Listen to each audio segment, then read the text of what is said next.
जय हिंद साथियों, नमस्कार।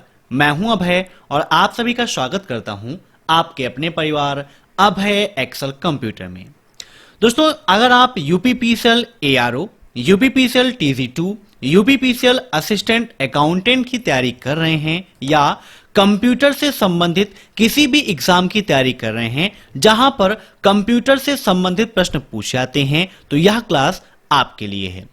आप सभी की डिमांड पर हर रात 9 बजे आपकी यह क्लासेस होंगी, तो अगर आप कॉम्पिटिटिव एग्जाम की तैयारी कर रहे हैं तो इस बैच को ज्वाइन कर लीजिए। साथ ही साथ शाम 7:30 बजे ट्रिपल सी का लक्ष्य बैच चल रहा है। जो भी ट्रिपल सी एग्जाम की तैयारी कर रहे हैं वह उस क्लास को जरूर अटेंड करेंगे। साथ ही साथ यह क्लास भी उनके लिए काफी इंपॉर्टेंट है। एग्जाम से पहले आप सभी लोग अभय एक्सेल कंप्यूटर की 1100 प्रश्नों की महामैराथन क्लास को जरूर देख लीजिएगा और वीडियो के नीचे 2000 क्वेश्चंस की पीडीएफ की लिंक है, वहां से आप पीडीएफ को डाउनलोड करके अपनी तैयारी को बेहतर बना सकते हैं। तो टाइम वेस्ट ना करते हुए चलिए शुरू करते हैं आज की एक class.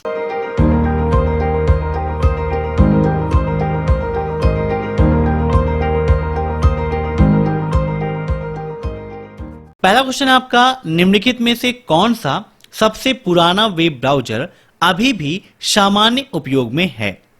Which of the following is the oldest web browser still in common use? Linux, Safari, Internet Explorer या Navigator? अब एग्जाम में कई सारे क्वेश्चंस यहां से बन जाते हैं, जैसे यहां पर दिया गया है इंटरनेट एक्सप्लोरर। तो इंटरनेट एक्सप्लोरर किसका प्रोडक्ट है? यह क्वेश्चन भी आपके एग्जाम में पूछा जाता है। तो यह आपका माइक्रोसॉफ्ट का प्रोजेक्ट है। किसका है? माइक्रोसॉफ्ट ने इसे डेवलप किया था। जब आप विंडोज का उपयोग करते हैं, विंडोज 7 में आपको फ्री में इंटरनेट एक्सप्लोरर वेब ब्राउजर मिलता था। कभी कभी एग्जाम में यह पूछ लेता है कि इंटरनेट एक्सप्लोरर क्या है, तो यह आपका क्या है? वेब ब्राउजर है। क्या है? वेब ब्राउजर है। एक क्वेश्चन यहीं से और बनता है कि इंटरनेट एक्सप्लोरर कब लॉन्च किया गया? तो 1995 में इसको लॉन्च किया गया था। और यहां पर इसका राइट आंसर हो जाएगा ऑप्शन फर्स्ट, लाइनेक्स वर्तमान समय में सबसे पुराना वेब ब्राउजर है और इसका अभी भी उपयोग हो रहा है। अब next, SERP stand for search engine result pages, search engine rand pages, search engine real pages या सर्च इंजन रिजल्ट पॉइंट। बताइए SERP का फुल फॉर्म क्या होता है? तो SERP का फुल फॉर्म होता है search engine result pages. Option first is right. अब नेक्स्ट, SEO खोज इंजन से एक वेबसाइट के लिए मात्रा और डॉट डॉट डॉट में सुधार करना है। लुक एंड फील, एडवर्टाइजमेंट में, ट्रैफिक वैल्यूम में या इनमें से कोई नहीं। एग्जाम में SEO का फुल फॉर्म भी पूछ लेता है। SEO का फुल फॉर्म क्या होता है? तो इसका फुल फॉर्म होता है सर्च इंजन ऑप्टिमाइजेशन। क्या होता है? सर्च इंजन ऑप्टिमाइजेशन होता है SEO का फुल फॉर्म। तो यहां पर इसका राइट आंसर हो जाएगा ऑप्शन थर्ड, ट्रैफिक वैल्यूम। ठीक है ना? इसको सुधारने का काम भी वो करता है, इसको मेंटेन करने का काम वो करता है। अब नेक्स्ट, CPU का ALU और नियंत्रण खंड, नियंत्रण खंड का मतलब कंट्रोल सेक्शन, दोनों ही विशेष प्रयोजन भंडारण स्थान को नियोजित करते हैं। बताइए निम्न में से ऐसा कौन है जो ALU और कंट्रोल दोनों के विशेष प्रयोजन भंडारण स्थान को नियोजित करने का कार्य करते हैं? बफर्स, डेकोरेटर्स, एक्यूमुलेटर या रजिस्टर्स। तो यहां पर इसका राइट आंसर हो जाएगा ऑप्शन सी, एक्यूमुलेटर। ठीक है ना? अब नेक्स्ट, निम्नलिखित में से कौन सा सर्किट एक दिशा में एक साथ दो संदेशों को प्रसारित करता है? डुप्लेक्स, डीप्लेक्स, सिंप्लेक्स या क्वेडुप्लेक्स। तो यहां पर इसका राइट आंसर हो जाएगा ऑप्शन सेकेंड, डीप्लेक्स। डुप्लेक्स क्या होता है, हाफ डुप्लेक्स क्या है, फुल डुप्लेक्स क्या है और सिंप्लेक्स क्या है, ये सब आपके लिए काफी इंपॉर्टेंट है। ध्यान से सुनिएगा, सिंप्लेक्स, हाफ डुप्लेक्स और फुल डुप्लेक्स। सिंप्लेक्स क्या होता है? जब प्रवाह मीन्स नेटवर्क में कोई भी संदेश अगर भेजना है, अगर उसकी प्रवाह सिर्फ और सिर्फ एक ही दिशा में हो रही है तो उसे बोलते हैं सिंप्लेक्स। और जब संचार का प्रवाह दोनों दिशाओं में हो लेकिन एक समय में एक ही दिशा में संचार का प्रवाह होता है तब वहां पर हम उपयोग करते हैं हाफ डुप्लेक्स का। और जब संचार एक ही समय में दोनों दिशाओं में होता है तो उसके लिए फुल डुप्लेक्स का उपयोग किया जाता है या फिर वहां पर फुल डुप्लेक्स काम करता है। अब नेक्स्ट, निम्न में से कौन सा कथन असत्य है? बस तारों का समूह है। बूटस्ट्रैप एक तकनीक या उपकरण है जो पहले निर्देश को लोड करने के लिए है। एक निर्देश बिट्स का एक सेट है जो कंप्यूटर ऑपरेटर को परिभाषित करता है।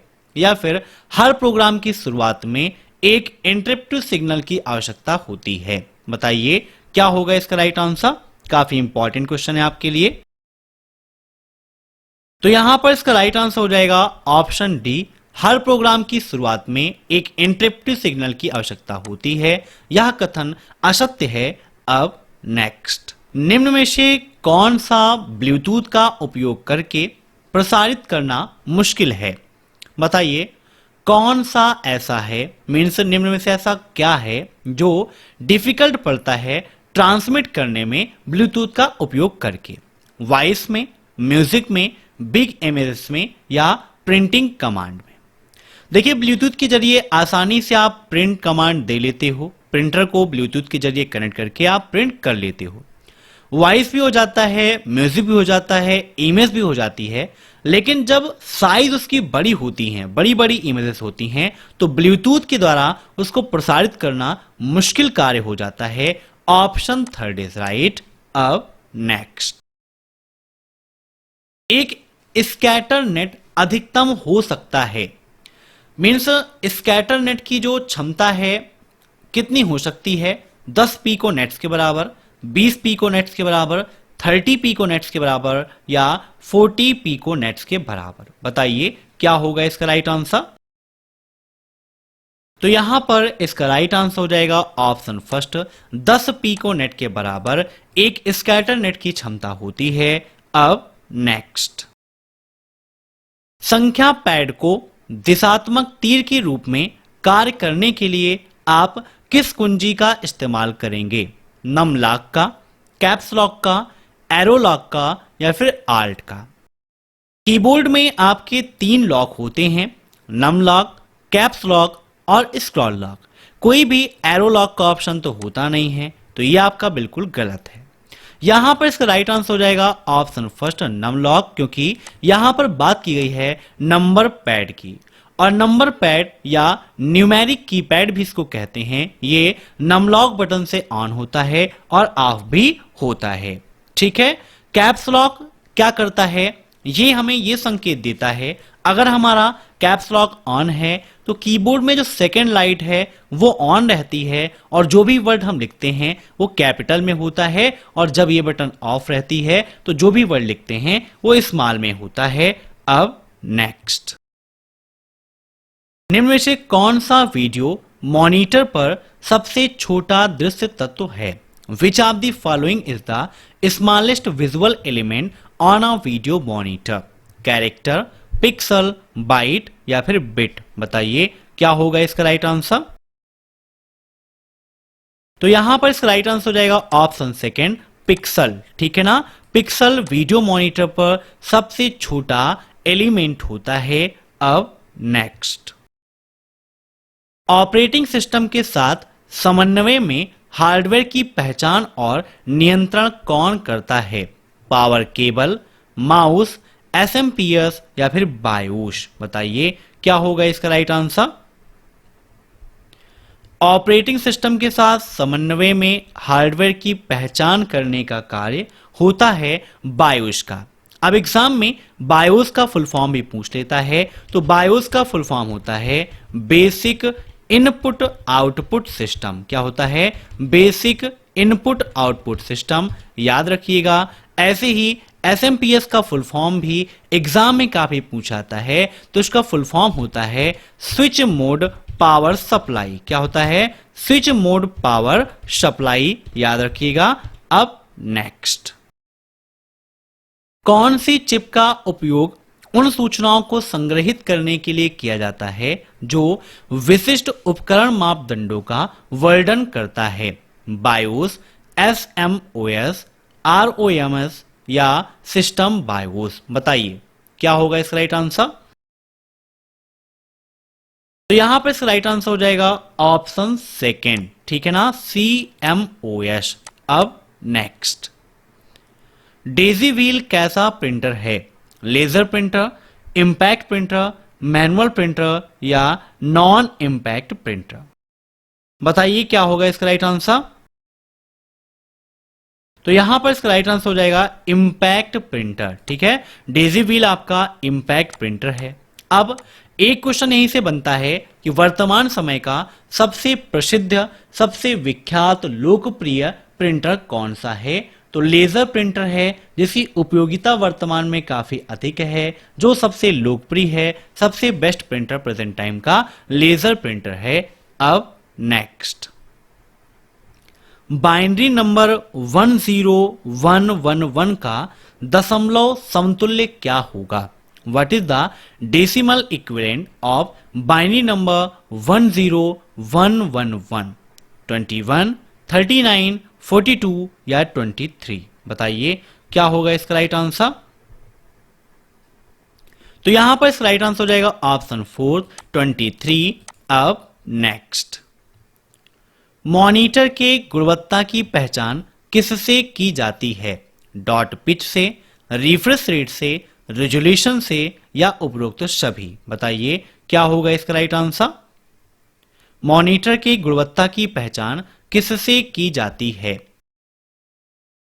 तो इसका राइट आंसर हो जाएगा ऑप्शन 4, उपरोक्त सभी, क्योंकि डॉट पिच से भी करते हैं, रिफ्रेश रेट से भी करते हैं और रेजोल्यूशन से भी हम करते हैं। अब नेक्स्ट, GI/GO किससे संबंधित है?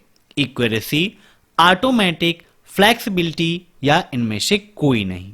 बताइए क्या होगा इसका राइट आंसर?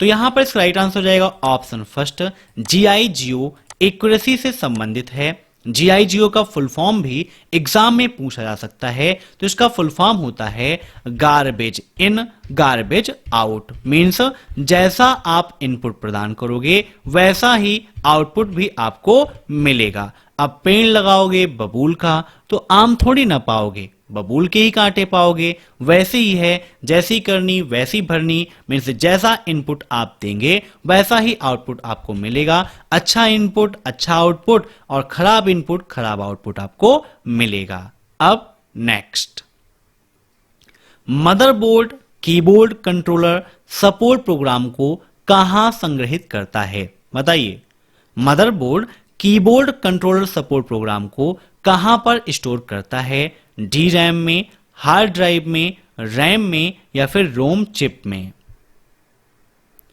तो यहां पर इसका राइट आंसर हो जाएगा ऑप्शन 4, रोम चिप में उसको स्टोर करने का कार्य करता है। अब नेक्स्ट, IoT डिवाइस को संदर्भित करने का अन्य तरीका क्या है? बताइए क्या होगा इसका राइट आंसर? IoT का मतलब है इंटरनेट ऑफ थिंग्स और इसका राइट आंसर हो जाएगा option third, A and C दोनों। अब नेक्स्ट, बारकोड रीडर का आविष्कार कब हुआ था? 1940, 1966, 1982 या फिर 2000 में? बारकोड रीडर, जिसे हम शॉर्टकट में BCR कहते हैं और एग्जाम में पूछा भी जाता है कि BCR का फुल फॉर्म क्या है, तो बारकोड रीडर होता है और बारकोड रीडर का आविष्कार 1940 में हुआ था। किसने किया था? यह क्वेश्चन भी आपके एग्जाम में पूछा सकता है। तो बारकोड रीडर का आविष्कार जोसेफ वुडलैंड और बर्नार्ड सिल्वर ने किया था। अब नेक्स्ट, CPU की आंतरिक ऊर्जा आपूर्ति इकाई कौन सी है? CVT, UPS, SMPS या स्टेबलाइजर? बताइए क्या होगा इसका राइट आंसर? CPU का फुल फॉर्म क्या होता है? सेंट्रल प्रोसेसिंग यूनिट, जिसे हम कंप्यूटर का दिमाग कहते हैं, मीन्स माइंड ऑफ कंप्यूटर। इसके अलावा हार्ट ऑफ कंप्यूटर भी CPU को कहा जाता है, ठीक है ना। तो यहां पर इसका राइट आंसर हो जाएगा ऑप्शन थर्ड, एसएमपीएस, क्योंकि सीपीयू की आंतरिक ऊर्जा आपूर्ति एसएमपीएस अर्थात स्विच मोड पावर सप्लाई को माना जाता है। तो ये थे आज के मोस्ट इंपॉर्टेंट क्वेश्चंस। आशा करता हूं कि आपको यह क्लास पसंद आई होगी। अगर आपको यह क्लास पसंद आई हो तो लाइक कर दीजिए, शेयर कर दीजिए और चैनल पर नए हैं तो चैनल से जुड़ने के लिए सब्सक्राइब कर लीजिए। साथ ही साथ शाम 7:30 बजे CCC लक्ष्य बैच को जरूर ज्वाइन कर लीजिएगा। फिर मिलते हैं नेक्स्ट क्लास में, तब तक के लिए बाय।